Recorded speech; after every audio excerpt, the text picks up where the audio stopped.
tanya lagi ke Kanadiranya ya, link absennya gimana gitu, kok aku udah ngisi tapi belum ada sertifikatnya.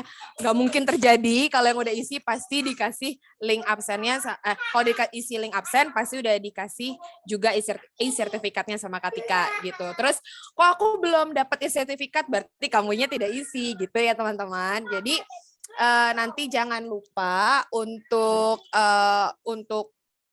sesi isinya di mana.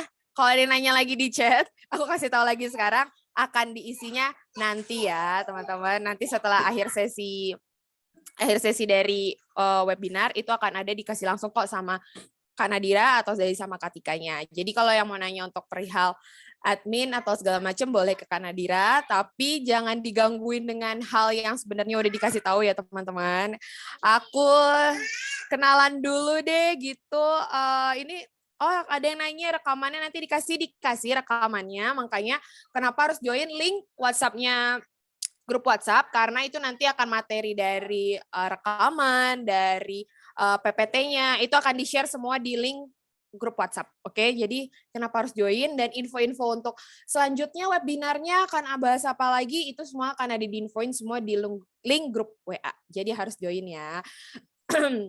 Terus aku mau kasih tahu apa lagi ya teman-teman di sini yang baru-baru ya. Kalau nggak saya soalnya masih baru-baru semua. Kalau yang fiksi-fiksi kemarin tuh udah hatam deh sampai 6 bulan tuh namanya siapa aja ya gitu. Oke, kita di sini juga mau kasih terima kasih banyak untuk para sponsor yang sudah memberikan dukungannya nih sampai akhirnya webinarnya bisa berlangsung dengan gratis dan membagikan ilmunya kepada teman-teman semua. Ada Songwriter, layanan super SEO jadi favorit, ada Seruan Kreatif, build a creative space to make your event and brand more authentic, ada Knot by Nat, crocheting your imagination, dan baris waktu, informasi, dan inspirasi.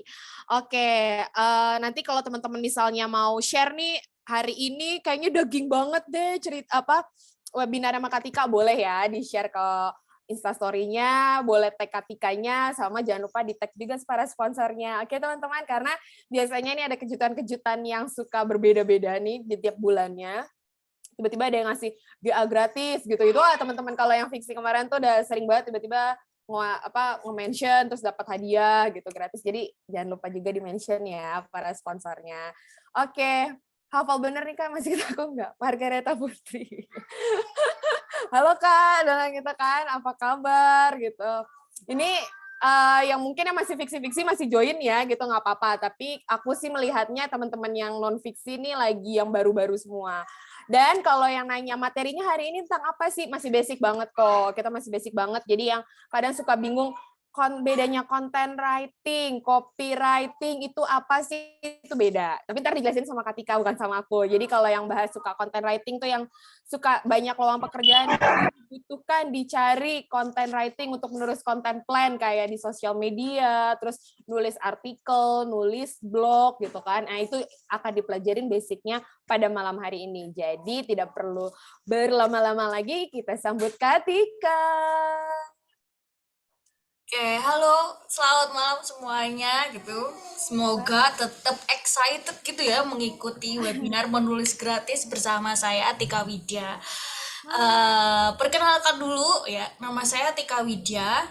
Saya ini seorang content writer yang antusias dalam dunia tulis menulis memang ya. Dan dari Instagram saya mungkin teman-teman udah tahu kalau saya seneng banget berbagi pengetahuan tentang content writing. Nah, hari ini saya akan menyampaikan materi tentang content writing 101. Maksudnya 101 tuh dia masih dasar banget ya. Jadi kita akan membahas mulai dari definisinya, jenis-jenis kontennya, strategi penulisan, dan aplikasi praktisnya dalam dunia pemasaran dan bisnis gitu. Nah, sebagai seorang content writer, saya itu udah menghabiskan waktu lama gitu ya untuk berusaha menciptakan konten yang menarik, baik itu untuk klien ataupun untuk personal brand saya sendiri. Jadi, saya mungkin di sini ingin berbagi soal pentingnya kualitas konten dalam dunia digital gitu yang sekarang ini pastinya penuh dengan informasi dan persaingan gitu. Nah, kalau saya tuh percaya bahwa content writing itu bukan sekedar menulis aja ya teman-teman, tetapi juga merupakan seni menyampaikan pesan dan memberikan inspirasi serta membangun konektivitas dengan audiens kita. Jadi harapannya kita belajar di sini nanti itu kita beneran memahami tujuan-tujuan dari content writing ini.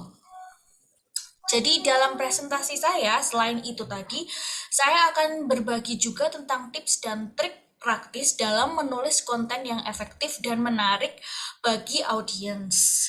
Jadi, saya harap presentasi yang hari ini itu bisa memberikan kita wawasan yang berharga gitu ya, baik sebagai konten kreator, konten writer gitu, atau mungkin bagi teman-teman yang ingin buka bisnis sendiri gitu ya. Nah, sebelum saya mulai, saya ingin mengingatkan bahwa kelas ini bisa terselenggara dengan gratis atas dukungan para sponsor, yaitu Songwriter, Seruan Kreatif, Not by Nat, dan Baris Waktu. Jadi terima kasih dulu untuk para sponsor. Lalu tanpa basa-basi lagi, mari kita mulai presentasinya. Nah, ini kita mulai dulu dari pengenalan ya teman-teman. Apakah slide-nya udah geser? Udah Kak Tix. Oke, terima kasih. Nah, jadi kita mulai dari pengenalan dulu gitu. Mungkin masih ada yang bingung gitu soal content writing itu apa sih? Jadi content writing adalah proses menulis konten yang informatif, menginspirasi, dan punya value gitu bagi pembaca atau audiens kita. Content writing ini bisa mencakup berbagai jenis konten ya teman-teman. Jadi ada blog post, artikel gitu, infografis, video, e-book, dan lain sebagainya. Tujuan utama content writing ini biasanya untuk menyampaikan informasi yang relevan dan membangun koneksi emosional dengan audiens. Selain itu dia biasanya juga mendorong audiens untuk mengambil tindakan seperti berbagi kontennya, berlangganan newsletter, atau bahkan melakukan pembelian. Nah, mengapa sih content writing ini penting? Jadi apa aja tujuannya content writing? Itu content writing yang berkualitas dan menarik itu memainkan peran krusial dalam strategi pemasaran digital dan pertumbuhan bisnis gitu. Tapi ini jangan dibayangin kayak buat industri aja ya content writing ini. Kita sendiri saat ini biasanya kan rely on personal brand ya. Kalau misalnya kita mau menjual layanan kita, produk kita gitu atau jasa kita. Nah, content writing ini juga bisa digunakan untuk memasarkan diri kita sendiri sebagai seorang profesional gitu. Nah, ini adalah beberapa tujuan content writing ya. Jadi kadang tujuan yang pertama itu untuk meningkatkan visibilitas online.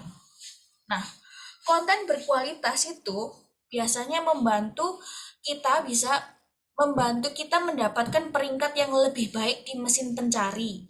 Jadi misalnya teman-teman udah pernah ngerjain artikel atau blog post untuk klien gitu, pasti tahu bahwa artikel dan blog post ini biasanya itu digunakan untuk mendapatkan peringkat di mesin pencari sehingga layanan, produk, atau jasa si klien itu lebih mudah ditemukan oleh calon pelanggan. Yang kedua, yaitu content writing itu membangun otoritas dan kredibilitas brand. Jadi konten yang informatif dan otoritatif itu membantu kita membangun citra sebagai pemimpin di industri misalnya, kalau itu industri, atau sebagai orang yang kredibel di niche kita sendiri paling enggak. Jadi misalnya kayak saya gitu, saya kan membangun konten di bidang penulisan. Itu secara tidak langsung juga akhirnya saya mendapatkan otoritas dan kredibilitas di bidang penulisan ini. Selanjutnya, content writing itu juga meningkatkan engagement. Jadi konten yang menarik dan bernilai biasanya bisa dapat respon positif tuh dari audiens seperti likes, komen, share, terus save juga sekarang ya kalau di Instagram. Nah, ini hitungannya kita mendapatkan engagement dari konten kita ya. Jadi kita akhirnya bisa terkoneksi sama orang-orang lain yang mungkin berada di bidang yang sama dengan kita, tertarik dengan hal yang sama dengan kita, atau bahkan membutuhkan jasa kita. Selanjutnya, dan ini yang mungkin paling penting ya di bidang digital marketing, content writing itu mengubah prospek menjadi pelanggan. Jadi konten yang persuasif itu bisa bantu kita untuk bikin orang yang ngelihat itu akhirnya jadi beli gitu. Orang yang beli akhirnya jadi pelanggan yang loyal. Nah, ini hubungannya dengan hubungan kita dengan audiens atau pelanggan gitu ya. Jadi selain mengubah prospek menjadi pelanggan, dia juga memperkuat hubungan dengan orang yang sudah pernah beli gitu. Jadi bikin mereka jadi berlangganan gitu akhirnya. Selanjutnya, ada lagi sedikit tambahan untuk tujuan content writing ini. Itu content writing biasanya itu juga digunakan dalam kampanye media sosial dan email marketing. Itu biasanya akan meningkatkan efektivitas keseluruhan usaha digital marketing kita, teman-teman. Oke. Ini ada garis di slide. Bentar, saya stop share terus share lagi ya, teman-teman.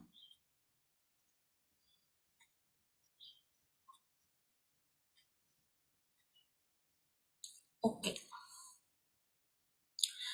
Nah, tujuan dari materi kali ini itu pada dasarnya untuk memberikan pemahaman yang dasar tentang content writing, mulai dari definisi hingga penerapan praktisnya gitu.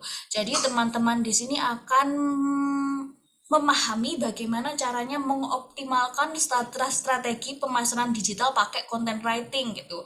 Gimana caranya ini akhirnya dapat meningkatkan visibilitas online dan membangun hubungan yang lebih kuat dengan audiens dan masing-masing. Materi ini juga akan memberikan sedikit tips sama panduan praktis gitu untuk mengembangkan keterampilan dalam menulis konten yang menarik dan efektif. Jadi diharapkan setelah mengikuti presentasi saya hari ini, peserta itu bisa memiliki basic yang cukup gitu ya untuk memulai menulis konten atau bahkan meningkatkan kualitas konten yang sudah pernah kita tulis masing-masing. Nah, mari kita mulai dari definisinya dulu ya teman-teman. Jadi content writing seperti yang sudah saya jelaskan di awal lagi dan saya ulang lagi biar nggak lupa gitu. Content writing adalah proses menulis konten yang informatif dan relevan untuk target audiens. Meskipun ada banyak objektifnya tadi ya, ada yang pengennya itu untuk engagement, ada yang pengennya itu untuk konversi pelanggan, ada yang pengennya itu untuk kredibilitas, itu sebenarnya cuman objektifnya. Tapi pada dasarnya, content writing ini adalah proses penulisan konten yang informatif dan relevan untuk target audiens saja. Ini kadang ada yang tanya nih, dan ada yang sering tanya, kalau copywriting itu apa gitu. Nah, copywriting ini sebenarnya bagian dari content writing gitu. Dulunya copywriting ini adalah istilah yang digunakan di dunia penulisan untuk referensi atau untuk menyebut tulisan-tulisan yang tujuannya itu adalah konversi. Jadi tujuannya itu adalah menjual produk atau membuat pelanggan berlangganan gitu ya. Nah, itu dulu copywriting itu adalah istilah untuk menyebut content writing yang tujuannya adalah konversi. Tapi kalau sekarang tuh mungkin lebih general gitu ya, dan bahkan ada beberapa orang di industri itu yang akhirnya menyamakan gitu content writing dan copywriting. Tapi mungkin sebagai basic aja saya sampaikan ya, kalau copywriting itu biasanya tujuannya itu untuk konversi. Kalau content writing ini general, dia juga bisa dipakai untuk meningkatkan visibilitas, meningkatkan kredibilitas, macam-macam gitu objektifnya. Nah, content writing merupakan seni menulis konten yang melibatkan pemilihan kata dan penyampaian informasi yang tepat gitu, agar kita dapat memenuhi kebutuhan dan minat dari audiens yang dituju. Jadi nggak cuman kebutuhan seperti kebutuhan untuk beli produk aja gitu ya. Kadang content writing ini juga mengharuskan kita untuk memenuhi kebutuhan-kebutuhan lain dari pelanggan kita gitu atau dari audiens kita gitu. Misalnya kebutuhan informasi. Jadi konten yang dihasilkan itu harus informatif gitu, memberikan jawaban atas pertanyaan, serta kalau bisa nih konten yang kita tulis juga memecahkan problem yang dihadapi pembaca. Fokus pada pembuatan konten yang bernilai tambah. Jadi kalau content writing itu fokusnya itu pada pembuatan konten yang bernilai tambah atau punya value gitu ya. Jadi dia punya value dan menarik bagi para pembaca. Karena salah satu kunci kesuksesan content writing adalah menciptakan konten yang memberikan value ini gitu. Karena konten yang bervalue itu akan meningkatkan tingkat keterlibatan pembaca dan membuat mereka ingin kembali untuk mencari lebih banyak informasi. Nah, ini jadi dasarnya ya. Konten itu fokusnya lebih pada informasi yang diberikan kalau itu content writing. Sementara kalau copywriting itu fokusnya adalah mentransformasi orang yang baca jadi membeli, jadi subscribe, atau jadi menggunakan produk yang kita bahas. Konten yang menarik juga akan meningkatkan peluang konten ini dibagiin. Nah, ini untuk tujuan-tujuan engagement, konten yang menarik itu Kak, perlu banget. ketika maaf slide-nya belum keganti. Oh, iya kah? Wih, Ya, ini udah? udah. Terus tadi definisi content writing udah sih, Kak. Oke, iya emang belum keganti dari tadi. Oh ya kan? Bentar, bentar. Oke, oke, oke, oke. Aku cuma menjelaskan dikit tentang content Oh, writing. iya ya. Biar Enggak, dapat yang apa tadi namanya sebelumnya itu? emang belum sih, Kak. Oke, oke. Dapat backgroundnya Ya. untuk bedanya content writing sama copywriting. Jadi Oke, copywriting siap Kak fokusnya, Tia. jadi aku ulang sekali lagi ya untuk bedanya biar jelas aja gitu. Copywriting itu biasanya tujuannya mengkonversi, kalau content writing enggak selalu mengkonversi.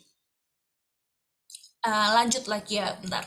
Ini ada beberapa statistik yang mau saya bagikan dengan kalian. Ini menurut Content Marketing Institute gitu ya, 72% marketer mengatakan bahwa konten adalah pilar penting dalam strategi pemasaran mereka.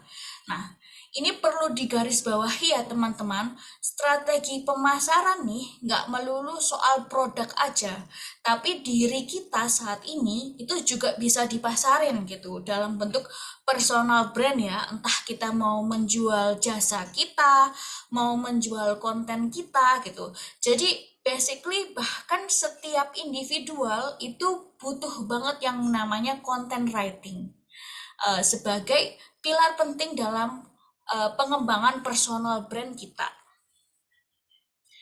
Yang selanjutnya, 73% konsumen itu biasanya suka sama brand karena konten yang karena ada konten gitu. Ada konten yang membantu mereka membuat keputusan tentang produk atau layanan brand tersebut. Jadi konten tuh peranannya penting baik bagi si brandnya sendiri atau si konsumen. Karena kalau nggak ada konten, konsumen biasanya nggak tahu, nggak punya edukasi, nggak ada knowledge gitu untuk mengetahui solusi atau informasi terbaru. Maka dari itu, si konsumennya ini juga butuh yang namanya konten. Selanjutnya tuh ada lagi juga statistik dari demand dan metric. Ini menunjukkan bahwa konten itu menghasilkan 3 kali lebih banyak prospek dibandingin pemasaran tradisional. Pemasaran tradisional tuh maksudnya itu pemasaran yang pakai mulut ke mulut atau iklan di koran dan TV gitu ya. Nah, ternyata lebih mudah pakai konten sekarang ini. Jadi, konten bisa menghasilkan 3 kali lebih banyak prospek. dengan biaya yang 62% lebih rendah. Nah, itu kenapa content writing tuh efektif banget ya, teman-teman. Jadi, banyak penulis, banyak orang yang akhirnya memilih untuk menjadi content writer ataupun menulis konten bagi dirinya sendiri dalam usaha mengembangkan personal brand atau menjual jasanya. Nah, dengan demikian, content writing itu bukan hanya sekedar menulis, tetapi juga tentang memberikan nilai tambah kepada audiens dan membangun koneksi emosional dengan mereka, yang pada akhirnya bisa memberikan dampak positif dan kesuksesan pemasaran serta pertumbuhan bisnis. Ini yang perlu juga dipahami. Konten ini mungkin efektifnya tuh nggak akan seperti copywriting gitu ya. Kalau copywriting itu kan harapannya sekali baca si orang yang lihat tuh langsung beli, nggak kayak gitu. Tapi content writing ini perlu kita lakukan berkala, secara rutin dan secara reguler gitu, untuk secara bertahap meningkatkan yang namanya kredibilitas kita sebagai brand, sebagai personal brand, atau mungkin kalau yang punya bisnis ya sebagai untuk ngasih awareness tentang bisnis kita.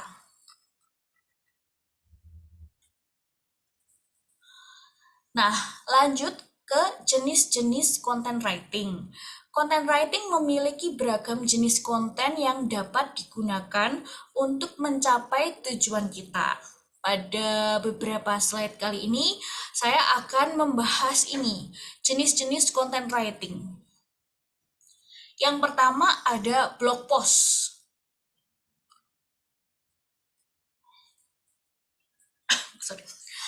Blog post adalah jenis konten tertulis yang biasanya dipublikasikan di blog atau situs web.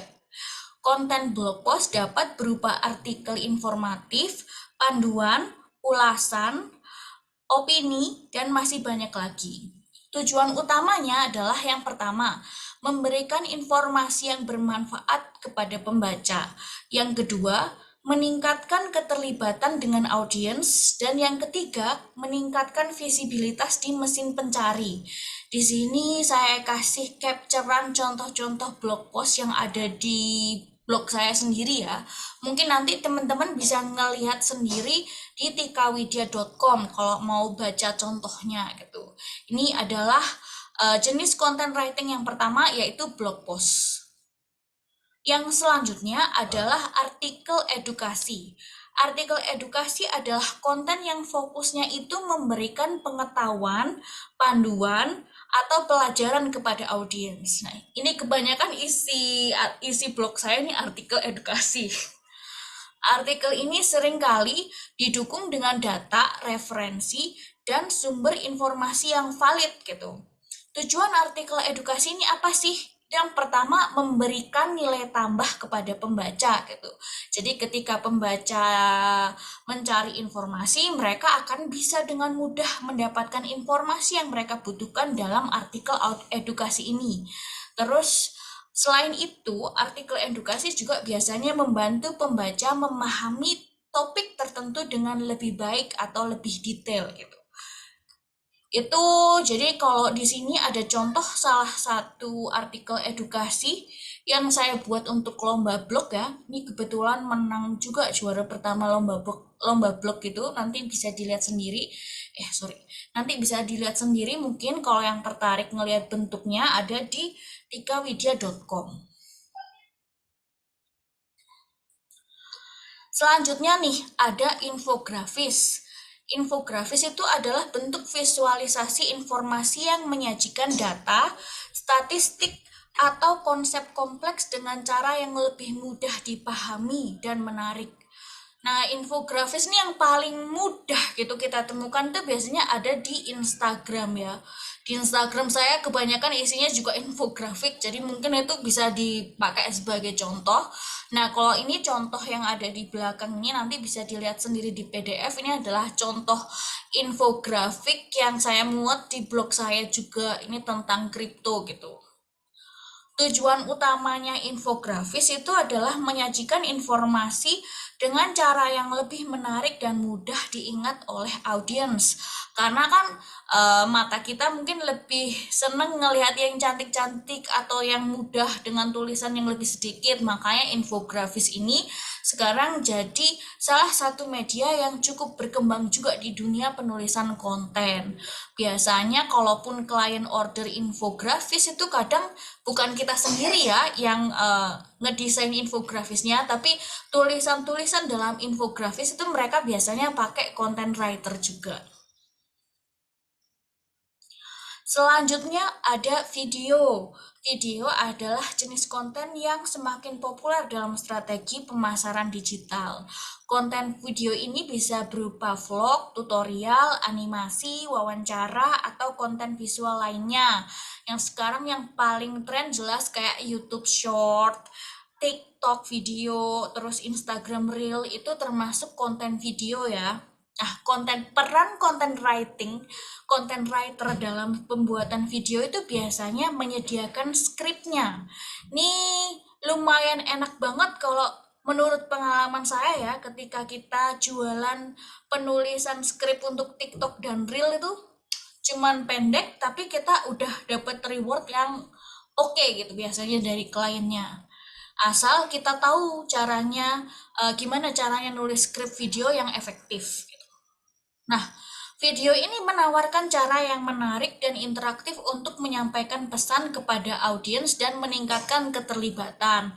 Karena kan lewat video tuh kita juga bisa si content creator bisa tanya sama audiens, bisa melibatkan audiens ke kehidupan sehari-harinya biasanya. Selanjutnya ada e-book gitu.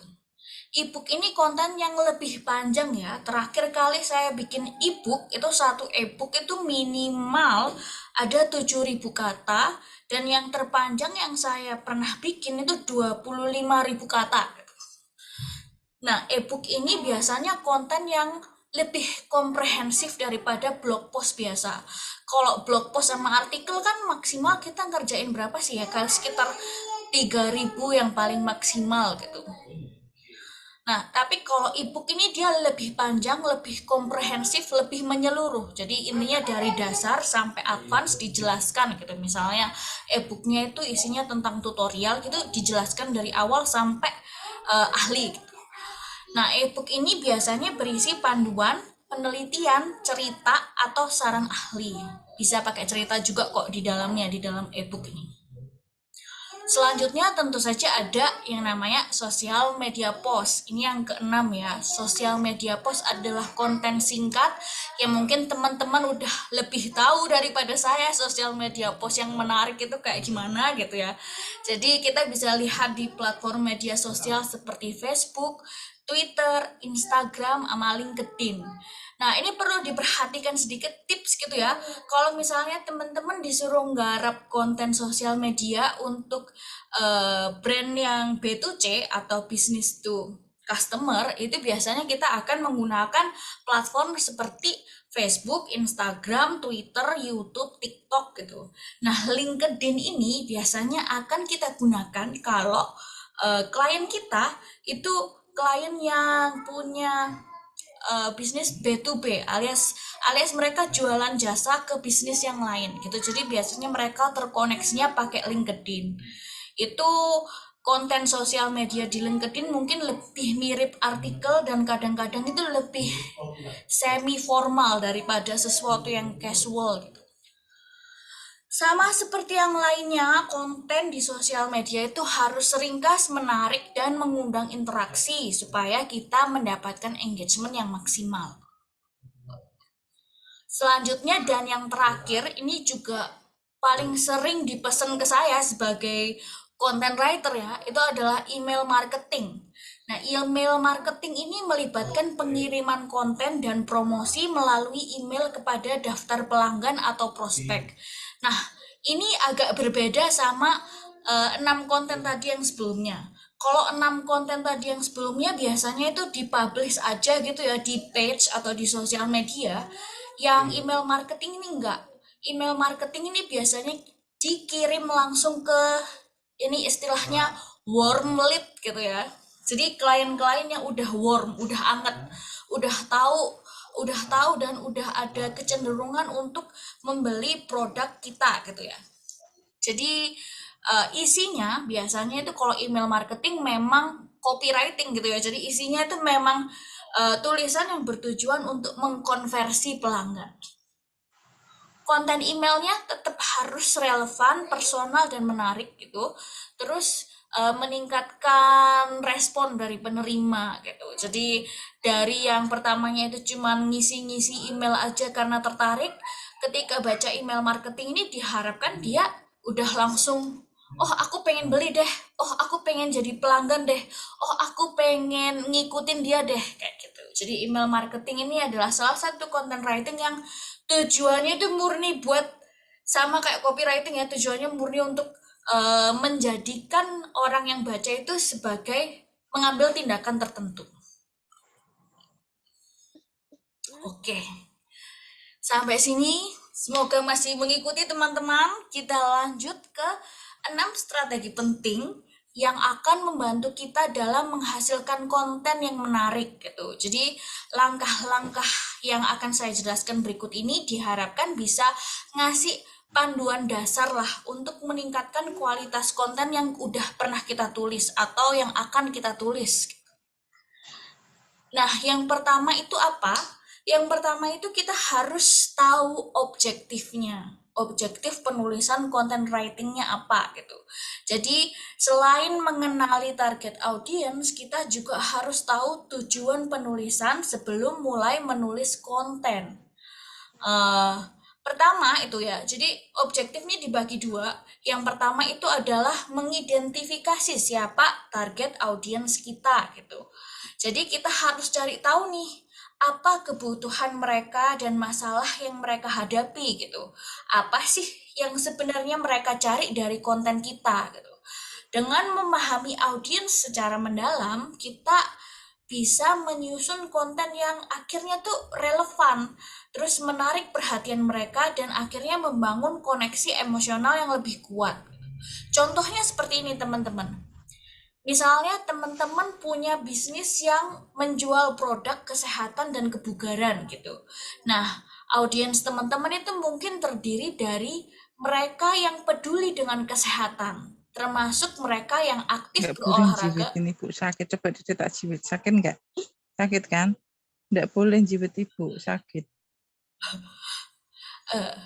Jadi apa namanya tuh, audiens mereka kita mungkin terdiri dari mereka yang peduli dengan kesehatan, termasuk mereka yang aktif berolahraga atau mencari informasi tentang diet gitu ya biasanya. Nah, dengan kita mengenali kebutuhan si audiens ini, kita bisa bikin nih konten yang mungkin memenuhi kebutuhan mereka.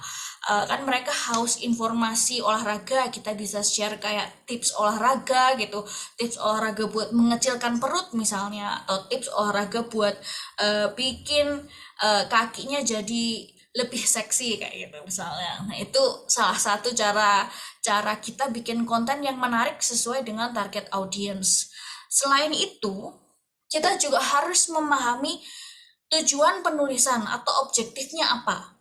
Jadi misalnya tujuan penulisannya tuh meningkatkan SEO atau Search Engine Optimization gitu. Maka ya kita harus menulis konten yang memang mengandung kata kunci yang sering dicari di mesin pencari dan juga relevan dengan topik atau bisnis kita sendiri gitu. Dengan cara itu kita bisa meningkatkan peringkat situs kita gitu di halaman hasil pencarian. Misalnya gini teman-teman, jika kita punya toko online gitu ya, ambil aja misalnya kita jualannya itu sepatu gitu ya. Nah, kita bisa bikin artikel blog yang membahas tentang misalnya 10 tips memilih sepatu lari yang tepat untuk performa terbaik. Nah, ini kita ngasih informasi sekaligus mungkin di dalamnya kita bisa nyempilin nih produk kita sebagai salah satu produk yang menghadirkan solusi sepatu lari dengan performa yang bagus kayak gitu. Terus objektifnya apa cuman SEO aja? Ya enggak juga gitu. Kadang ada objektif lainnya, misalnya meningkatkan engagement. Kebanyakan penulisan konten di media sosial itu punya objektif atau tujuan untuk meningkatkan engagement. Jadi caranya gimana? Kita juga harus, kita bisa misalnya membagikan infografis yang menarik atau video singkat yang informatif gitu untuk meningkatkan engagement sama audiens gitu. Pengguna gitu, misalnya audiens kita itu biasanya nanti akan cenderung nge-like, komen, atau apa namanya itu membagikan konten yang emang valuable gitu buat mereka. Nah, kalau tujuannya itu membangun otoritas gimana? Kalau tujuannya membangun otoritas, maka ya kita harus menyajikan artikel edukasi yang didukung dengan penelitian gitu biasanya. Kadang ada juga artikel edukasi yang berupa studi kasus gitu misalnya. Nah, kalau teman-teman mungkin aware sama lomba blog atau lomba penulisan, kebanyakan lomba blog atau lomba penulisan ini berguna untuk membangun otoritas dan kredibilitas orang yang bikin lomba atau brand yang bikin lomba. Jadi yang mereka harapkan ekspektasinya dalam lomba blog itu biasanya itu kita ngasih studi kasus atau pengalaman kita atau review kita terhadap produk mereka. Gitu ya. Jadi ada banyak banget tujuan content writing ini, termasuk yang terakhir adalah meningkatkan penjualan sama konversi gitu. Kalau kita diharuskan menuliskan sebuah konten yang meningkatkan penjualan dan konversi, ini biasanya publik atau teman-teman digital marketing akan langsung bilang itu bukan content writing tapi copywriting gitu ya. Ini copywriting mbak gitu. Karena pengennya langsung konversi aja. Nah, konten-konten seperti ini bisa macam-macam juga sebenarnya, bisa ada edukasinya, bisa dibentuk seperti blog post juga, tapi biasanya konten yang tujuannya itu untuk penjualan dan konversi isinya lebih persuasif. Jadi isinya semua informasi yang ditulis di situ itu tujuannya adalah untuk mempersuasi pembaca agar membeli atau melakukan tindakan tertentu. Itu yang pertama. Langkah pertama dalam menerapkan strategi content writing gitu. Jadi pahami audiens, pahami tujuan penulisannya. Setelah itu apa yang harus dilakukan gitu. Nah, setelahnya tentu saja kita harus melakukan riset. Karena konten yang berkualitas itu pasti butuh dasar yang kokoh dan riset yang mendalam. Apa aja yang kita lakukan waktu riset ya teman-teman? Itu kita bisa mengumpulkan data dan fakta dari googling atau dari browsing mungkin di YouTube, di sosial media ada banyak sumber-sumber gitu yang mungkin harus kita cek dulu gitu kebenarannya. Dan sedikit tips untuk membuat konten yang berkualitas tuh ya, kalau dari saya, kalau dari pengalaman saya, sebuah piece atau konten yang berkualitas tuh biasanya membutuhkan informasi 10 kali dari panjangnya konten. Jadi misalnya kita mau nulis 1000 kata, usahakan kita baca bahan mencapai 10.000 kata. Jadi kaliin 10 aja gitu. Misalnya kita mau nulis 500 kata, berarti ya kita harus baca bahan sebanyak 5.000 kata. Jadi 1:10. Ini untuk memastikan bahwa konten yang kita buat itu punya quality gitu, punya riset base yang benar gitu. Terus selanjutnya tentu saja itu kita juga harus mempertimbangkan struktur. Konten yang terstruktur dengan baik itu akan lebih mudah dipahami oleh pembaca. Ini pembaca kita sekarang ini termasuk pembaca yang pintar ya. Jadi kita nggak boleh bilang pembaca kita itu kurang pinter, karena menurut saya orang-orang Indonesia sekarang itu penikmat konten di Indonesia itu udah banyak yang pinter-pinter juga. Gitu. Akhirnya mereka tentu saja demanding konten dengan struktur yang baik atau paling enggak itu struktur yang sesuai dengan jenis-jenisnya. Jadi mereka akan merasa apa ya istilahnya ya kalau di saya, mereka akan merasa aneh dong kalau misalnya melihat konten blog yang ternyata isinya itu cuman cuman 1 lembar infografis. Nah, itu kan berarti strukturnya miss nih. Jadi pastikan teman-teman tahu dan mempelajari struktur masing-masing jenis konten gitu sebelum beneran menuliskannya. Ada sedikit tips soal struktur nih. Itu pastikan teman-teman memuat paling enggak ya, ini meskipun di konten sosial media pun yang singkat gitu juga harus ada judulnya yang jelas apa, subjudulnya yang jelas apa, kalau misalnya itu konten panjang kayak karusel gitu. Terus pastikan setiap slide itu juga ngasih langkah-langkah yang praktis, tapi diucapkan dengan bahasa yang sederhana atau mudah dicerna. Itu biasanya membuat konten kita lebih engage akhirnya gitu. Nah, selanjutnya langkah yang keempat. Langkah yang keempat itu adalah memperhatikan bahasa yang kita gunakan untuk content writing gitu. Jadi bahasa konten itu harus efektif gitu. Harus efektif dalam artian mudah dipahami oleh target audience. Jadi bahasa yang mudah dipahami oleh target audience ya teman-teman ya. Bukan bahasa yang mudah titik, tapi mudah dipahami target audience. Setiap target audience ini biasanya punya tingkat kemudahan yang berbeda-beda. Oleh karena itu, kembali ke langkah pertama tadi ya, kita harus paham audiens ini seperti apa gitu. Audiens kita ini sukanya apa gitu. Jadi tingkat kesulitan kontennya itu sesuaikan dengan demografi audiens kita. Terus langkah kelima itu gunakan grafis dan media pendukung kalau misalnya ada gitu. Jadi pakai visual ini biasanya dapat membantu kita menyampaikan pesan yang lebih efektif. Misalnya artikel blog ya jangan cuma tulisan aja, kali aja teman-teman bisa nambahin kayak gambar atau infografis, itu lebih bagus lagi. Dan usahakan infografisnya ini juga nyambung sama isinya ya. Kadang-kadang ada teman-teman penulis yang ini isinya apa, tapi gambarnya beda lagi gitu. Itu perhatikan detail-detail seperti itu karena tentu saja detail ini itu yang membedakan penulis yang baik dengan penulis yang baru mulai. Jadi bedanya penulis yang baik sama penulis yang baru mulai ini simpelnya itu cuma di masalah detail teman-teman. Penulis yang sudah berpengalaman biasanya itu perhatian terhadap detail-detail seperti ini tuh lebih tinggi gitu, lebih aware gitu ya daripada penulis yang pemula. Jadi jangan ignoring the details. Kita semua sebagai penulis yang kita jual ini adalah detail. Jadi kita bisa memberikan detail yang lebih bagus bagi klien maupun bagi kita sendiri sebagai brand. Selanjutnya itu tentu saja bagian terakhir dari penulisan itu pengecekan tanda baca dan tata bahasa. Karena kesalahan tata bahasa ini kadang-kadang bisa mengurangi kualitas konten. Ini mungkin sedikit pengalaman selama nulis konten di Instagram, saya bukannya tidak terlepas dari typo ya.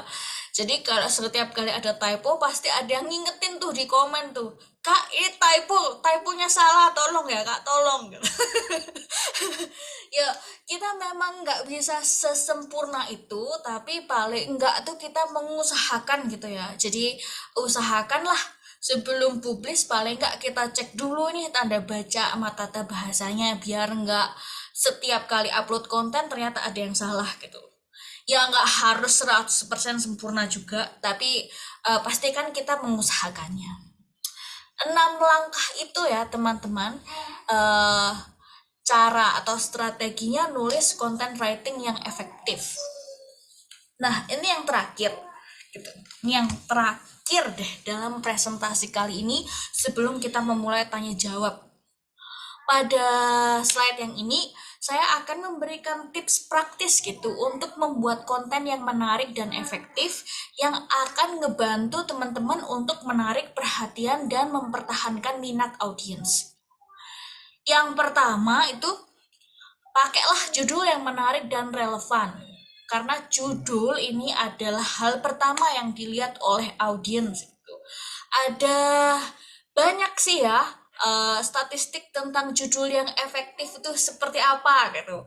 Nah, kalau ukurannya di blog post atau di artikel edukasi yang akan dipublikasikan secara online, itu survei di HubSpot itu bilang kalau yang paling efektif itu adalah judul dengan minimal 5 kata, maksimal 13 kata. Jadi jangan terlalu panjang tapi juga jangan terlalu pendek. Nah, kalau di sosial media itu judul nih lebih apa namanya itu bisa lebih kreatif lagi ya. Kadang ada yang 4 kata, 3 kata gitu. Nah, kalau sosial media yang penting adalah hook yang menarik. Biasanya paling gampangnya dicapai dengan ngelempar pertanyaan atau ngelempar statement yang sesuai sama tren kayak gitu. Selanjutnya, itu pastikan semua konten kita itu didahului dengan pendahuluan yang kuat. Maksudnya ada pembukaannya, jangan ujuk-ujuk tiba-tiba bahas tips gitu. Padahal jadi pastikan ada pembukaannya dulu gitu. Bikin mereka tertarik dengan cara, nah ini kadang-kadang itu yang kita lakukan sebagai content writer itu exploring pain-nya mereka dulu. Jadi pain gitu ya. Jadi painnya audiens kita nih apa nih gitu.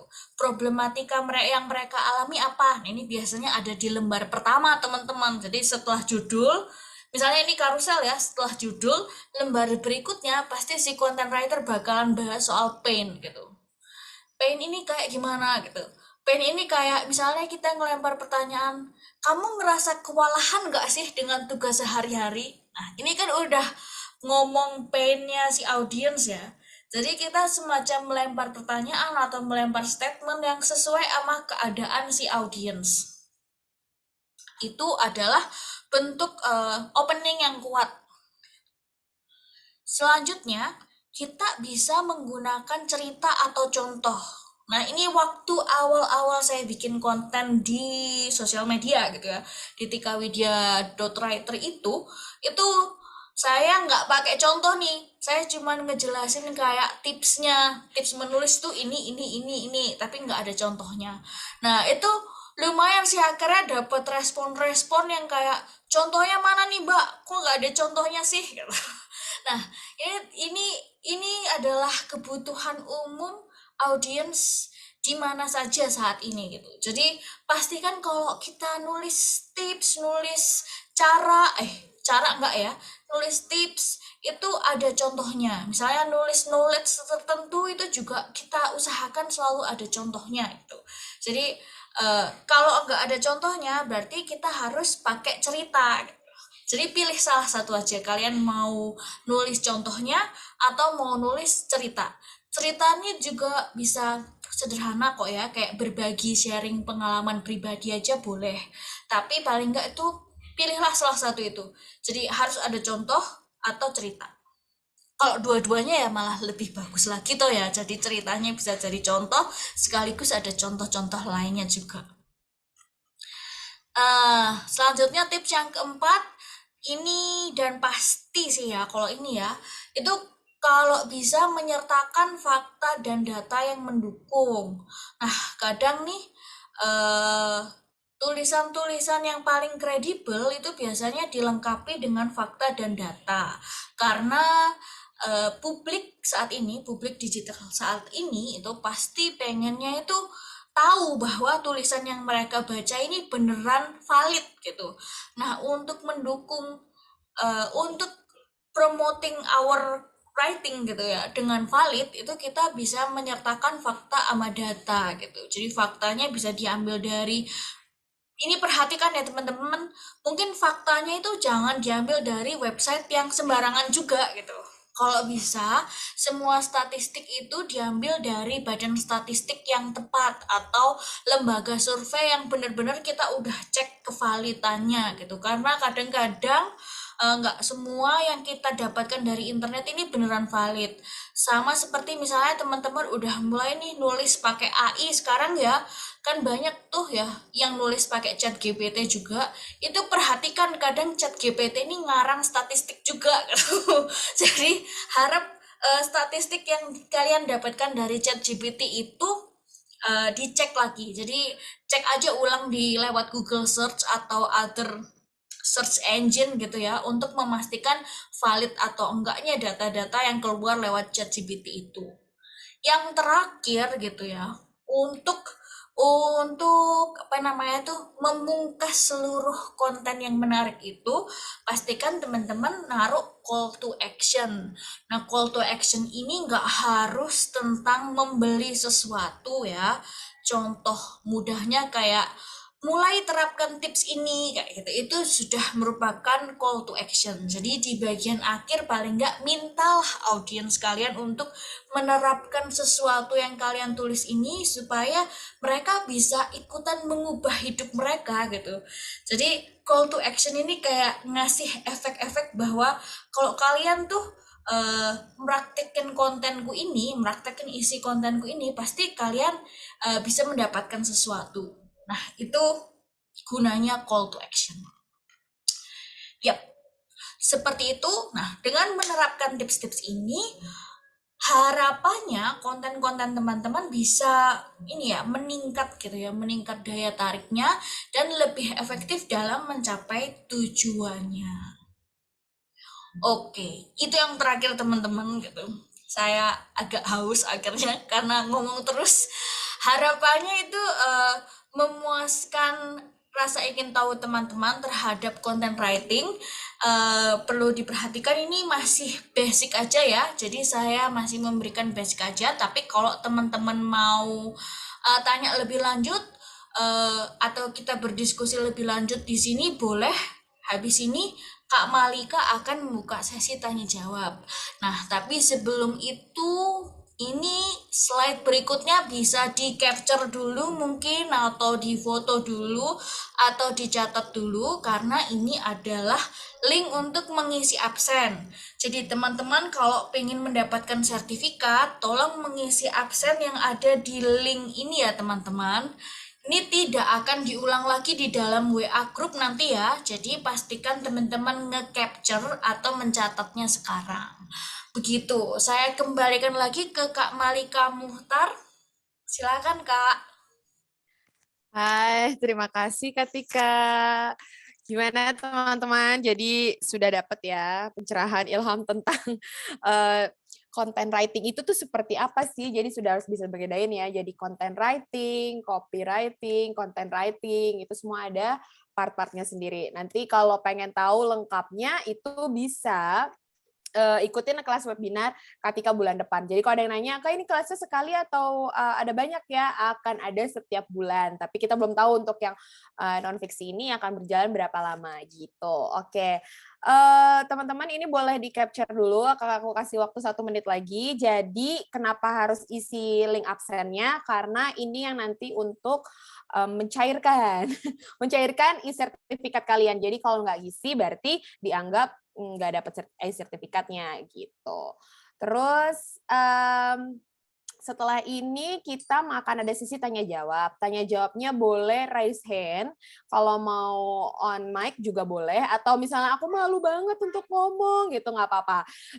Langsung aja di chat, itu nanti akan aku bacain. Biasanya sistemnya aku akan raise hand dulu kalau lebih banyak, tapi kalau ternyata di chat yang lebih banyak, aku akan pilih 3 penanya dulu dari chat, baru kita beralih ke raise hand. Oke.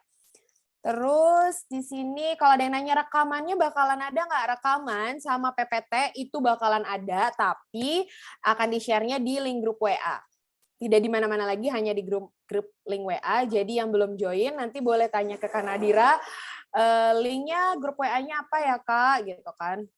Gitu. Nanti kalau misalnya judul absen webinarnya Judi nggak apa-apa ya Kak. Oh, Katika katanya belum diganti. Apakah bisa diganti dulu untuk Juli link absennya? Soalnya katanya masih Juni. Kita tunggu Katika ya, sebentar. Sebentar aku cek ya teman-teman. Dicek dulu ya teman-teman sebentar.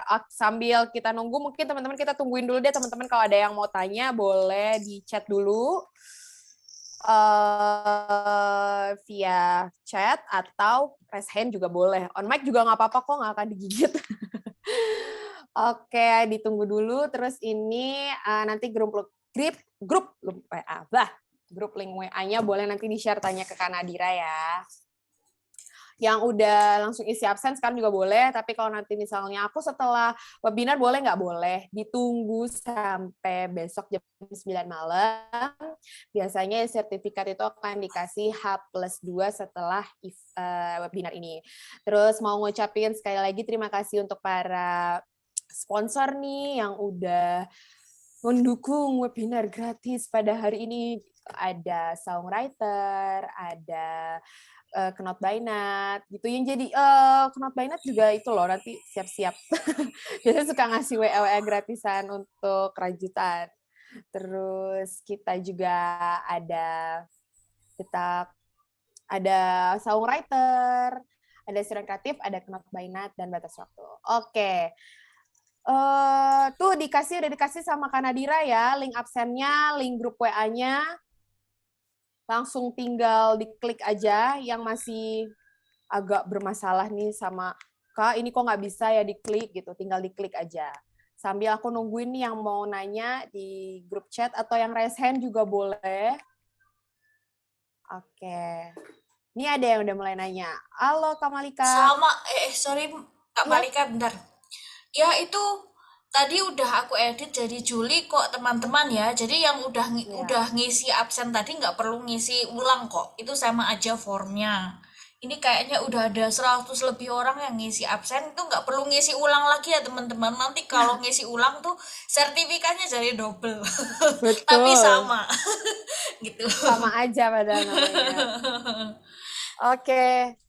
Kak, ini ada yang mau nanya nih. Tadi mana ya? Ada yang nge-direct message ke aku. Ketika mau nanya nih, apakah untuk content writing ada format khusus atau kita ikuti struktur penulisan aja? Gini, kalau soal content writing tuh ya, kalau misalnya kita bikin konten sendiri, itu sebaiknya ya ikut struktur penulisan aja gitu, struktur penulisan yang kita tahu atau bisa kita lihat di tempat lain juga gitu ya, di blog lain atau di sosial media lain gitu. Nah, tapi kalau misalnya kita menulis bukan untuk diri sendiri atau untuk klien, itu yang perlu diperhatikan adalah struktur yang diminta sama kliennya, teman-teman. Jadi, mau apa namanya itu, mau yang lain bilang strukturnya mestinya kayak gimana, kalau si klien itu bilangnya bukan kayak gitu, maunya kayak gini, berarti kita harus ikutin maunya klien aja gitu. Jadi penting untuk diperhatikan. Kalau kita nulis untuk diri kita sendiri, bisnis kita sendiri, kita bisa nulis sesuai sama struktur yang kita pahami atau kita bisa lihat di tempat-tempat lain. Tapi kalau kita nulisnya buat klien tuh gimana tadi? Kita harus menyesuaikan struktur dengan keinginan si klien. Kadang klien nih punya banyak-banyak keinginan yang mungkin berbeda dengan pemahaman kita, itu nggak apa-apa. Yang penting kita turutin aja brief sesuai yang mereka inginkan. Kurang lebih seperti itu. Semoga terjawab ya, Kak. Terus ada lagi dari Karum nanyain, untuk pembuatan judul apakah harus disertai keyword, Kak? Cara pembuatan judul yang relevan itu gimana ya? Jadi agar efektif menjangkau gitu ya. Kalau misalnya tujuan kita itu adalah menjangkau lebih banyak orang lagi, maka rata-rata judulnya itu harus ada keywordnya. Gitu. Nah, cara membuat judul yang relevan itu tipsnya gimana Kak? Itu biasanya tipsnya ya, pertama tuh kita kita bisa terapin angka gitu. Misalnya 6 tips untuk menulis efektif kayak gitu. Itu angka ini biasanya membuat orang tertarik buat ngelihat gitu. Terus bisa juga artikel-artikel yang how to gitu ya. Jadi kita bikin konten atau artikel how to itu biasanya menambahkan tulisan cara di depan keyword. Misalnya keywordnya itu menulis konten efektif gitu ya keywordnya. Jadi tambahin aja cara menulis konten efektif. Nah, enak tuh. Atau di depannya ditambah panduan menulis konten efektif. Lebih bagus lagi kalau ada ada tulisan panduan lengkap menulis konten efektif terus koma anti gagal. Nah, itu membuat membuat lebih banyak orang lagi tuh pengen baca konten kita kalau ada kata-kata kata-kata yang berupa urgent. Jadi yang ngasih urgensi gitu kepada orang-orang untuk membacanya. Kurang lebih seperti itu Kak Arum. Saya kembalikan ke Kak Malika. Kak Malika kok menghilang?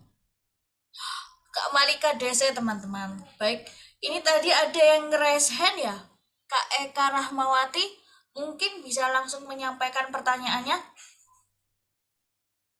Oke, halo Kak. Eh, Ah, Malam. ya selamat malam Kak.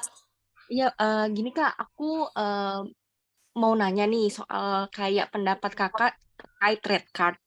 Karena aku sendiri udah jadi content writer tuh untuk freelance itu sekitar 2 tahun ya.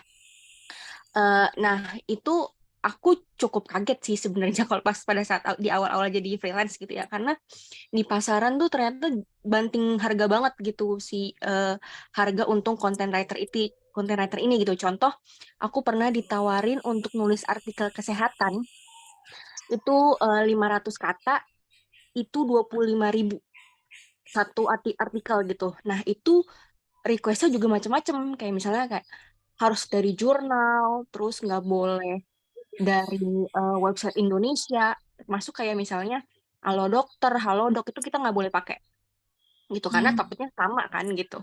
Nah itu kan kalau menurut aku sih kayak misalnya riset tentang kesehatan itu butuh waktu banyak banget sih karena harus bener-bener double check juga fakta-faktanya karena kan itu terkait soal kesehatan itu kita nggak bisa beda lah tulisannya sama kayak lifestyle gitu yang misalnya mungkin kayak cuma eh, tips apa untuk bisa tidur cepat misalnya itu kan beda sama kalau misalnya kesehatan gitu yang benar-benar literally ini berkaitan sama nyawa orang gitu kita harus teliti banget gitu. Nah, terus aku juga punya pengalaman juga ditawarin nulis 300 kata itu dibayar 10.000. Terus aku mikir kayak 10.000 itu buat apa gitu kayak buat beli gorengan doang gitu kayak kok harganya murah banget ya gitu. Dan menurut aku gitu, kalau misalnya banyak content writer yang menerima tawaran-tawaran murah seperti itu, banyak klien yang menganggap bahwa, oh bener ya berarti pekerjaan content writer itu gampang. Ah cuma nulis doang. Kan kita nggak bisa pungkiri, terkadang tuh ada aja gitu orang yang mikir, orang yang bukan konten ya, bukan orang konten tuh mikir kayak content writer itu gampang pekerjaannya cuma nyaplok-nyaplokin apa namanya tulisan atau sumber-sumber dari website tinggal digabung-gabungin dong udah selesai jadi ngegampangin pekerjaan seorang content writer padahal kalau misalnya dia coba deh cobain aja gitu sehari jadi content writer pekerjaannya juga nggak gampang gitu.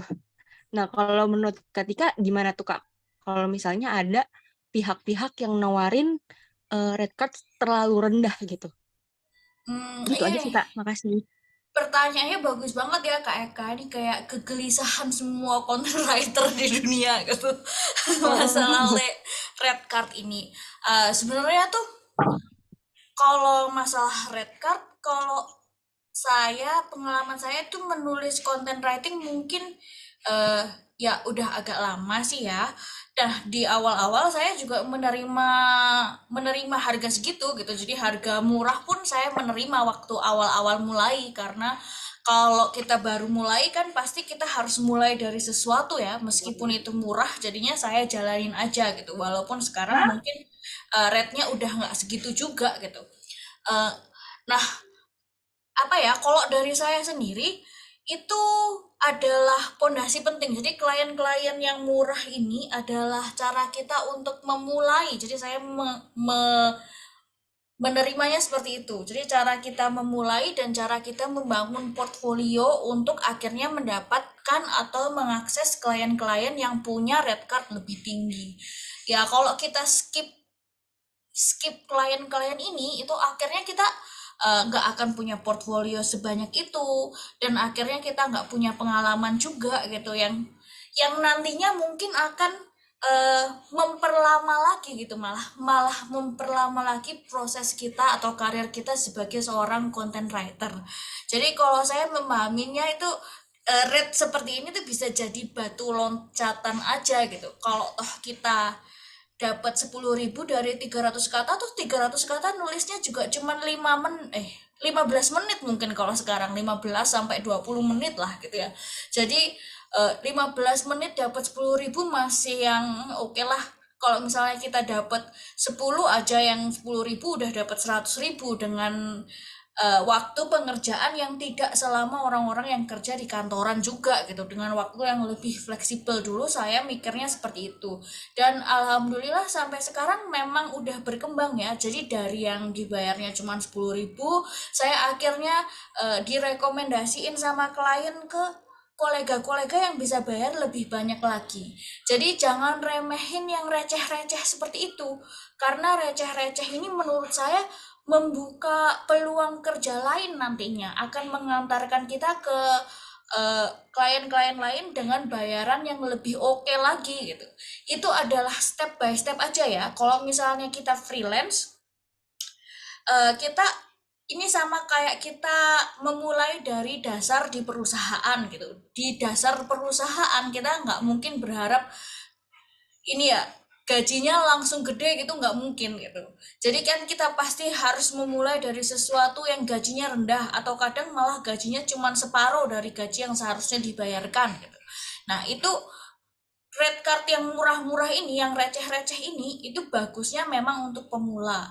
Ketika kita misalnya sudah punya pengalaman kayak 3 tahun menulis, 4 tahun menulis, 5 tahun menulis, dan punya klien yang lebih stabil, job yang lebih banyak lagi, ya udah tinggal di skip aja sih klien-klien seperti ini. Atau lebih bagus lagi kalau misalnya kita nyekip, kita juga ngerekomendasiin teman-teman penulis lain nih yang baru mulai. Nah, itu misalnya mereka baru mulai dan pengen nyoba-nyoba content writing, bisa kita rekomendasikan penulis-penulis itu gitu sih. Kalau saya itu cuma batu loncatan, dan kita juga nggak bisa protes karena setiap klien ini pasti punya budget marketing sendiri gitu, dan fee yang kita dapat itu adalah fee yang udah dibagi dari budget marketing kita. Saya juga tidak akan menyalahkan ketika content writer ada yang mau menerima harga segini, karena content writer itu mungkin juga masih pemula dengan kualitas yang berbeda dengan content writing yang sudah berpengalaman seperti Kak Eka misalnya. Jadi mereka harus start from somewhere gitu sih kalau menurut aku. Dan ini pentingnya dan untungnya masih available job-job yang receh seperti ini gitu untuk mereka. Sehingga akhirnya kita bisa punya gitu, Indonesia ini bisa punya lebih banyak content writer lagi. Gitu sih kalau dari pandangan saya tentang pertanyaannya Kak Eka. Semoga ini bisa jadi side opinion mungkin ya kalau untuk Kak Eka begitu Kak. Oke Kak, berarti kalau misalnya kita mungkin buat yang pemula mungkin kayak dibatasin juga kali ya, misalnya kayak coba deh minimal 2 tahun deh kita bertahan dengan red card yang agak murah gitu. Nah kalau misalnya udah punya portofolio lumayan banyak di berbagai tulisan, baru kita bisa naikin gitu kali ya. Benar-benar. Kalau tips saya sih kayak gini, biasanya ketika kita memulai dengan red card yang murah, itu nggak lama kok, sekitar 1 atau 2 bulan itu kita langsung overload. Setiap kali kita mengalami yang namanya overload, itu berarti kita naikkan rate-nya. Jadi naikkan waktu overload gitulah kalau untuk yang pemula-pemula. Nah, kalau untuk naikin rate-nya itu Kak, misalnya normalnya tuh berapa sih Kak? Misalnya 10% kah atau berapa persen gitu Kak? Misalnya kayak nominal dalam yang wajarnya gitu Kak. Kalau untuk naikin rate di tahap awal ya, jadi misalnya transisi dari artikel 10 ribuan gitu, itu biasanya naikin 50%-nya dulu aku Kak. Oke. Terus habis itu baru dinaikin bertahap. Kita lihat juga kayak klien-klien kita ini perusahaannya level apa sih. Kalau level nasional tuh biasanya kadang bisa langsung ditinggikan lebih banyak lagi ya. Tapi kalau masih level yang perusahaan lokal gitu, itu pasti masih bisa menjangkau rate kayak 300 kata 15.000 tuh masih oke lah. Oke, oke, Kak. Makasih banyak ya, Kak. Ya, sama-sama Kak Eka. Terima Terima kasih. kasih. Aku Oh, udah kembali kok, Kak. kembali deh. Tadi sinyalku hang gitu. Terima kasih ya Kak Eka. Ini tapi pertanyaan Kak Eka ternyata mewakili banyak pertanyaan yang tentang itu ya, tentang red card ya. Semoga menjadi masukan juga buat teman-teman semuanya. Tenang aja, ada prosesnya kok. Aku bergurulah dengan Katika karena setelah berguru pun aku juga mengalami peningkatan. Oke, teman-teman, kita lanjut lagi ke Kak Adinda. Boleh Kak Adinda? Ya, selamat malam. Perkenalkan, nama saya Dinda. Halo, Katika. Halo. Ya, jadi saya mau tanya nih tentang content writing. Sebenarnya saya juga baru mau mulai untuk buat content writing di blog. Karena sebelumnya sebenarnya sih udah pernah nulis, tapi seringnya itu menggunakan media kayak kumparan atau media-media lainnya gitu, nggak pernah di blog pribadi gitu. Nah, menurut Katika, gimana ya caranya supaya kita tuh bisa mengembangkan blog kita itu agar konten-konten yang kita tulis di sana tuh bisa muncul di search engine gitu? Apakah kita harus punya domain sendiri gitu, harus beli domain atau ada tips-tips lain gitu dari Katika? Karena udah dicoba beberapa hari tuh kayaknya tuh nggak ada perkembangan gitu blog aku. Kayak gitu sih, Kak. Kalau aku pribadi sih belum belum berani untuk jual content writing aku karena portofolio aku kan belum cukup memadai nih. Nah, mulai dari blog ini sebenarnya aku pengen mengembangkan portofolio gitu. Nah, dari Katika tuh ada gak sih tips gitu supaya blog aku yang isinya content writing ini tuh bisa berkembang dengan baik gitu. Terima kasih, Kak. Oke. Nah, ini ya, kalau pertanyaannya juga bagus banget ini dari Kak Dinda. Aku appreciate banget karena udah mau mulai bikin blog gitu ya. Jadi blog ini memang part penting gitu buat content writer gitu ya, karena kadang itu isinya itu bisa jadi portfolio kita gitu di masa depan, dan portfolio yang bagus banget, valuable banget banget gitu ya. Nah, memang sih ya kalau blog ini tuh nggak bisa dibangun dalam waktu yang singkat gitu, nggak bisa kayak sosial media gitu. Kadang kalau sosial media waktu kita hoki gitu tiba-tiba ada aja satu yang viral gitu. Tapi kalau blog ini dia nggak bisa dalam waktu yang singkat. Kenapa? Karena kalau Google, ya jadi Google ke blog yang baru itu pasti membutuhkan apa namanya itu membutuhkan waktu gitu untuk crawling apa aja sih yang kita tulis di blog baru ini. Dan biasanya untuk blog baru kita harus mengalami proses agak lama, sekitar 1 bulan 2 bulan sampai bot dari si Google ini atau crawlernya dari si Google ini tuh masuk ke blog kita gitu. Nah, yang perlu dilakukan apa aja sih? Jadi yang pertama itu uh, ekspektasinya jangan harian. Jadi jangan berharap satu kali upload terus beberapa hari kemudian dia langsung muncul di Google gitu. Jadi ekspektasi harian ini hilangkan dari kepala kita dulu, karena kadang-kadang yang bikin kita uh, akhirnya berhenti ngeblog itu karena ekspektasi kita yang sangat cepat ini.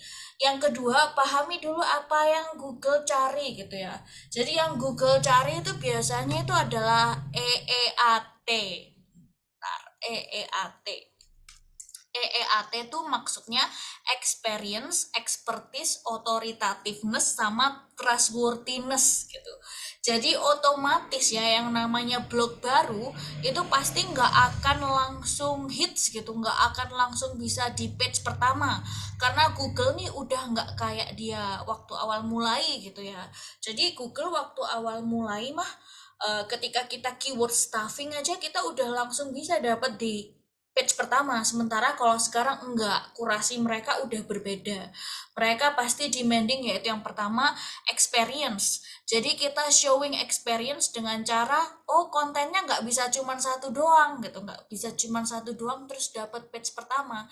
Experience-nya harus kelihatan, berarti kita harus punya banyak konten dulu. Kalau pengalaman saya tuh 50 konten sampai 100 konten tuh udah aman lah ya, si Google bakalan crawling lebih sering lagi di website kita. Terus yang kedua itu expertise. Kita juga harus showing expertise kita di penulisan about us gitu. Biasanya yang dilihat di tentang kita atau about us gitu. Kamu siapa sih gitu. Itu pastikan penulisan profilnya itu beneran menunjukkan expertise. Misalnya kita adalah sarjana ekonomi terus mau nulis edukasi tentang ekonomi. Nah, itu kan nyambung kan? Itu juga termasuk salah satu penilaian dari Google. Yang nggak melulu soal edukasi juga ya, expertise ini kita juga bisa nulis kayak saya berpengalaman memancing selama 10 tahun. Nah, itu juga termasuk expertise yang dilihat sama Google gitu. Jadi perhatikan penulisan about us atau tentang kami. Nah, makanya about us atau tentang kami page ini itu biasanya dikerjakan sama copywriter handal karena penilaian yang namanya expertise tuh dari situ. Terus yang ketiga, yang ketiga itu ada autoritativeness gitu. Jadi otoritatif kita terhadap sebuah niche itu bagaimana gitu. Nah, nggak mungkin kita nunjukin autoritativeness dengan satu konten aja. Misalnya kita menembak sebuah niche tertentu, kayak punya saya itu tikawidia.com kan menembak niche penulisan gitu ya. Itu untuk menunjukkan bahwa aku punya otoritas di niche itu, maka saya juga menulis banyak banget konten. Ini hampir semua konten yang ada di blog itu adalah tentang penulisan gitu. Jadi memilih niche dan konsisten aja bikin konten tentang itu. Terus yang terakhir ada trustworthiness. Trustworthiness ini biasanya ditunjukkan dengan berapa banyak backlink, berapa banyak blog lain yang pakai kita sebagai referensi, berapa banyak media lain yang pakai kita sebagai referensi. Nah, itu adalah keseluruhan penilaiannya Google ketika mereka memilih sebuah artikel tuh bisa masuk page 1 atau tidak. Nah, dari situ aja kita udah bisa mengira atau kita udah bisa menyimpulkan sebenarnya bahwa nggak bisa dong satu artikel aja terus langsung nongol di page 1 gitu untuk sebuah keyword gitu. Pasti nggak bisa. Karena si Google ini sekarang menilainya, mengkurasi konten kita itu secara keseluruhan dengan penilaian yang juga nggak tanggung-tanggung banyaknya itu, EEAT tadi itu gitu. Jadi mungkin kalau untuk blog itu tips saya yang paling utama itu adalah kesabaran dan konsistensi aja Kak Dinda gitu. Jadi selama kita sabar, konsisten ngisinya dan terus-menerus update ilmu SEO-nya pasti akan sampai sana. Kalau di pengalaman saya tuh dari viewer 0 ke 10.000 itu saya dapatkan itu dalam jangka waktu 3 bulan. Tapi itu dengan jumlah konten itu sekitar 50 artikel. Jadi mungkin itu bisa dijadiin benchmark awal ya, siapin 50 artikel itu diupload secara berkala gitu. Terus mungkin bisa dilihat dari situ efektivitas kontennya. Kurang lebih begitu, Kak Dinda. Apakah menjawab kira-kira tipsnya? Oh iya, terus harus beli domain memang. Kalau dari saya sarankan beli domain berbayar aja. Kenapa? Karena selain dari ranking di Google gitu, kita juga bisa generating income dari lomba blog atau dari pemasangan review produk gitu. Nah, itu syarat untuk ikut lomba blog atau syarat untuk klien bekerja sama dengan kita, biasanya yang mereka cari adalah orang-orang yang punya domain TLD dong, top level domain gitu. Jadi bukan domain yang gratis tapi yang berbayar. Kira-kira begitu Kak Dinda. Oke, Kak Tika menjawab banget sih, puas banget sama jawabannya. Makasih banyak ya, Kak Tika. Sama-sama, semangat ya nulisnya. Ya, semangat, semangat banget. Makasih, Kak. Ya, lanjut ke Kak Malika mungkin. Hilang lagi Kak Malika. Baik, ke Kak Yeni nih, udah angkat tangan, silakan Kak Yeni. Halo, halo, kedengeran Halo, nggak? kedengaran kok. Oh iya. Jadi selamat malam. Perkenalkan, saya Yeni. Di sini saat ini saya baru jadi freelance ghostwriter dan insya Allah Selasa besok genap 1 tahun. Jadi selama menjadi ghostwriter kan saya banyak menulis buku untuk orang lain dan baru kemarin menulis 1 buku atas nama saya sendiri. Jadi pertanyaan saya gini, gimana ya cara memfokuskan atau menonjolkan konten isi buku yang beda di buku yang saya buat dengan buku yang lain? Karena terakhir saya menulis, kok rasanya masih kurang menonjolkan ciri khas, padahal data dari klien sudah ada, bahkan menulisnya juga sudah gitu loh. Belum lagi kan juga saya harus bertarung dengan waktu dan harus jaga kesehatan juga gitu. Dan selama ini kalau untuk rate ghostwriter itu kalau mau dibandingkan dengan UMR Jogja itu masih mending UMR Jogja. Jadi kan itu bikin saya juga mikir wah harus buka keran lain lagi, tapi soal menulis konten itu masih nol gitu. Oh, Iya. ya, selamat malam Kak Yeni. Pertanyaannya bagus banget ya. Ini mungkin saya boleh tanya dulu sebelum menjawab ya. Itu Iya. ghostwriting-nya untuk buku apa? Fiksi kah? Non fiksi, Kak. Jadi Non saya fiksi. ikut ini ya karena itu terkait kerjaan saya juga gitu. Oh, oke oke. Apa namanya? Ini kebetulan ya, kalau job ghostwriting-an yang nyantol ke saya itu biasanya rate-nya itu tinggi-tinggi gitu. Jadi itu kira-kira mungkin ke Mbak Mbak Yeni bisa menjelaskan menjelaskan masalah tuntutan ghostwriting yang diterima oleh Kak Yeni ini seperti apa? Jadi waktu itu saya nyoba gabung ke agensi ghostwriter karena kan waktu itu iklannya kan lagi nyari talent. Udah saya Mm-mm. daftar, terus diterima, terus bilangnya kan karena saya masih baru jadi trial dulu dikasih project waktu itu seperti novel biografi gitu loh. Nah, itu 200 halaman. Terus katanya karena masih trial jadi nilainya 1,2 dulu gitu. Terus selebihnya besoknya saya ya masih sih dikasih project lagi gitu. Menulis buku non fiksi. Jadi kayak lebih ke buku referensi gitu. Dan rate-nya itu tuh sekitar ya kalau nggak 1,2, 1,4, 1,5 gitu. Dan eh, kemarin itu pernah waktu itu ditawarin yang rate-nya agak tinggi gitu. Dan karena bobotnya itu sulit dan juga harus berpacu dengan waktu, itu 3 minggu saya dikasih padahal sebenarnya di minggu Januari kemarin itu saya kan sudah harus berangkat ke Mekah gitu. Mm-mm. Nah, jadi saya kan jadi nggak bisa menyelesaikan dengan semudah. Tuntutan halamannya sih nyampe gitu, tapi bobot kontennya itu tuh sama pihak bos saya tuh masih dirasa kurang. Saya bilang, wah udah nggak bisa, soalnya besok saya udah harus berangkat ke Mekah gitu kan.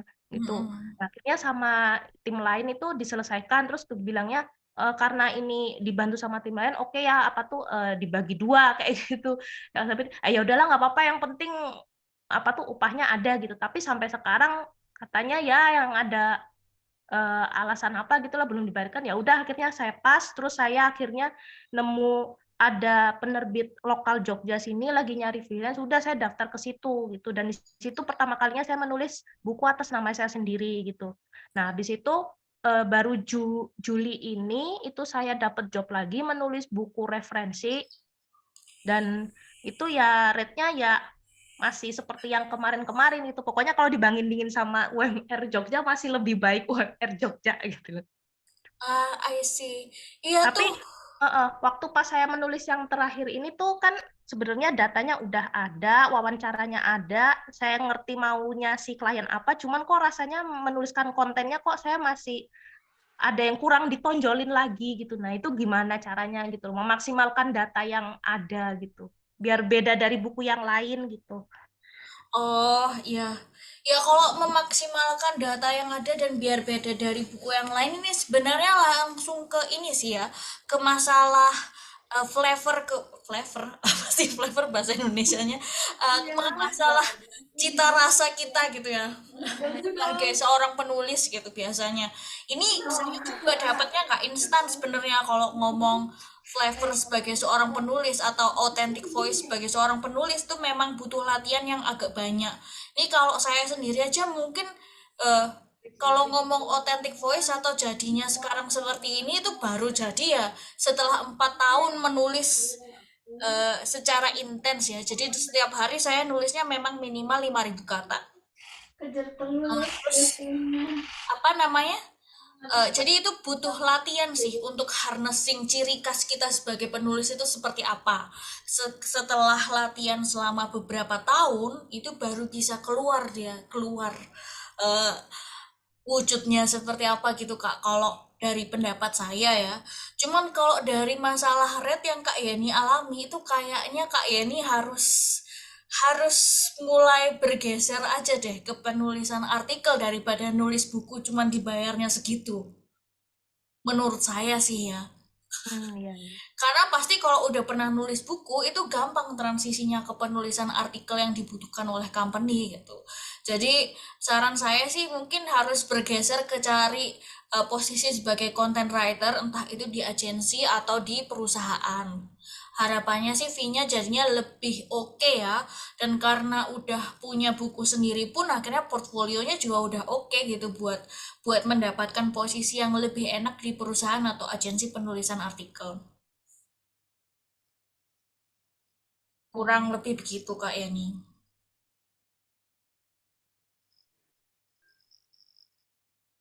Mungkin ada pertanyaan tambahan dari Kak Yani? Udah sih ya, udah cukup terjawab. Ya itu kalau authentic voice atau ciri khas sebagai writer tuh memang mau nggak mau kita harus menjalani penulisannya sih ya. Jadi dan penulisannya itu juga secara intens ya. Ini kalau saya sendiri itu ya itu tadi 5.000 kata setiap hari selama 4 tahun barulah saya ketemu ciri khas saya sendiri seperti apa yang akhirnya membedakan saya sama penulis lainnya gitu. Gitu sih kurang lebih yang saya alami atau pengalaman saya gitu. Iya Kak, soalnya kan saya mau menonjolkan yang ciri khas ini kan maksudnya biar em, bukunya si klien ini tuh beda dengan buku Mm-mm. yang sudah-sudah gitu. Tapi kan saya juga em, agak kurang gimana ya, butuh waktu untuk ngepasin kayak klien ini mau ditonjolin di bagian yang mana kayak gitu loh. Heeh, heeh.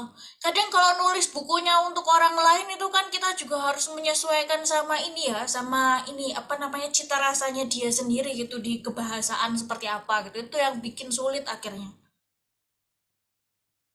Iya, di wawancaranya waktu itu sih bilangnya katanya secara bahasa yang mudah aja tapi tetap ada sesuai dengan konten kepakarannya si klien gitu loh. Misalnya klien orang hukum ya apa ya ya bahasanya sedikit-sedikit ada lah mungkin istilah hukum atau memang benar-benar membahas hukum gitu. Dan entah ya mungkin karena bos saya juga banyak kenalannya sama orang ekonomi dan hukum jadi kayak beberapa kali tuh saya ngerasa oh kayaknya sering ya dapet yang temanya sama belum pernah ganti tema yang lain belum nyoba yang lain gitu. Sementara kan waktu itu pas bos saya nerima saya tuh bilangnya kalau ghostwriter itu harus bisa nulis segala macam tapi berulang kali saya dapat temanya tuh yang sama terus gitu loh. Sementara saya juga Hmm, ada keinginan untuk kan mengawetkan ilmu saya sendiri semasa kuliah dulu gitu biar nggak hmm, hilang gitu Kak. iya. Ya. Ya, semangat mungkin kalau saran saya itu sebaiknya kalau misalnya memang pembayarannya tidak pas atau dirasa kurang pas, mungkin perlu geser sedikit ke penulisan artikel. Itu saya rasa kalau kayak ini udah terbiasa nulis banyak kata sehari dengan kualitas penulisan kualitas buku ya, itu pasti akan dengan mudah fit in di agensi penulisan artikel, dan bayarannya juga pastinya lebih oke daripada ghostwriting yang seperti itu tadi. Ya oke Kak, makasih. Sama-sama. Oke, aku kembali lagi ketika maafkan sinyal aku ya. Oke teman-teman, karena waktunya terbatas ya, udah mulai jam 8:30 lewat. Nah nanti teman-teman yang masih pertanyaannya belum bisa disampaikan, terus masih pengen nanya lagi, boleh nanti dikasih ruang, tempat, dan waktunya kok sama Kak Tika di grup WA ya. Jadi itu bisa nanya langsung, bisa sharing langsung. Sampai besok bakalan di-share terus kok, kalian bisa nanya, terus nanti Katika akan jawab. Oke, teman-teman yang tadi masih nanya link absennya mana, link grup WA-nya mana, udah di-share lagi sama Kak Nadira ya di grup chat. Itu tinggal langsung diklik aja. Terus aku minta maaf juga nih kalau hari ini sinyalnya lagi naik turun, tiba-tiba menghilang. Terus makasih juga untuk teman-teman yang baru pertama kali bergabung udah join, terus yang lama-lama akhirnya join lagi. Terima kasih masih setia selama 7 bulan ini gitu. Oke. Dan mau ngucapin terima kasih sekali lagi untuk para sponsor dari Songwriter, dari Cannot By Nat, dari Seruan Kreatif, dan Baris Waktu. Semoga nanti next-nya bisa terus mendukung lagi webinar Katika ya, biar makin banyak lagi informasinya, ilmu yang bisa disampaikan sama Katika. Dan sebelum kita bubar nih, foto bareng dulu yuk, boleh dong di on cam. Teman-teman, kita on cam dulu yuk. Banyak nih, ada 7 page, jadi kita harus jadi on cam dulu, boleh semuanya, kita foto bareng dulu ya. Kita mulai dari page 1 dulu ya teman-teman. Oke, nggak apa-apa kalau pakai daster juga. Yang penting kita tetap eksis ya. Oke, 3, 2, 1. Oke, aku oper ke page 2 ya. 3, 2, 1. Oke, kita ke page 3. Bentar, oke. 1, 2, 3. Ke page yang 4. 1, 2, 3. Bentar, page 4 ya, sebentar. 1, 2, 3. Ke 5 ya, ini banyak nih, 5. 1, 2, 3. Yang terakhir, 6. 1, 2, 3. Oke, teman-teman. Terima kasih banyak yang sudah hadir pada malam hari ini. Semoga ilmunya Katika tetap masih berdaging ya. Pasti dong, pasti kan. Jadi semoga sudah, yang tadi nanya, pertanyaan-pertanyaannya itu juga sudah menjawab keresahan-keresahan sebagai freelancer. Intinya sabar. Intinya sabar, karena ada hasilnya nanti kok, tenang aja. Ya, aku sudah di tahap itu juga dari tahun 2022 sampai sekarang, itu hasilnya baru kelihatan sekarang. Jadi tenang aja teman-teman, ilmunya sama Katika pasti sampai speechless, gak bisa ngomong kan.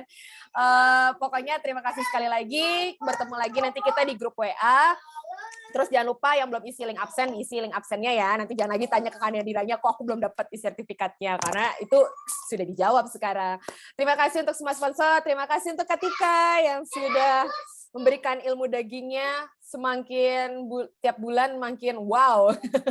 Sampai jumpa di webinar gratis Katika bulan depan. Semoga teman-teman masih bisa join lagi ya.